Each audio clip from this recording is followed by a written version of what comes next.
என் பேர் சாரா. நான் திருவண்ணாமலை மாவட்டத்திலிருந்து இலங்கை முகாம்லேருந்து வர்றேன்.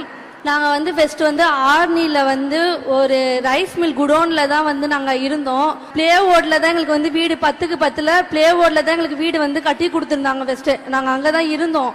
மழை பெஞ்சாலுமே வீட்டுக்குள்ளே மழை பெய்யும். நாங்கள் 33 வருஷமா அங்கே தான் இருந்தோம். இப்போ 2 வருஷமா தச்சூரில் முதல்வர் சார் எங்களுக்கு வீடு கட்டி கொடுத்துருக்காரு. எங்களுக்கு வீட்டுலேயே பாத்ரூம் இருக்கு, வீட்டிலேயே கிச்சன் இருக்கு. நாங்கள் வெளியில போகணும்னு எங்களுக்கு அவசியமே இல்லை. எங்களுக்கு ஈழ மக்கள் சார்பாகவும் எங்க தச்சூர் கேம்ப் சார்பாகவும் ஃபர்ஸ்ட் நன்றி சொல்லிக்கிறேன் அவருக்கு.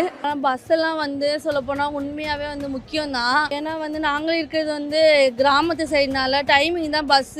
நானே நிறைய டைம் பார்த்துருக்கேன். இல்லை ஏன் தேவைக்கே நான் நிறைய டைம் வெயிட் பண்ணி போயிருக்கிறேன்.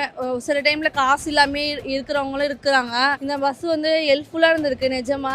அதான் சொல்றேன், எனக்கு இங்க வந்ததுக்கு அப்புறம் தான் எனக்கு தெரியுது இவ்வளவு திட்டம் இருக்குதா அப்படின்னு. எனக்கு இங்க வந்ததுக்கு அப்புறம் தெரியுது. என் கூட இருக்கிறவங்க சொல்லும் போதுதான் இவ்வளவு இருக்குதா அப்படின்னு மாதிரி எனக்கு தோணுது. கண்டிப்பா 2026ல திமுக தான் வரணும். வருவாரு, அவர் தான் கண்டிப்பா வருவாரு.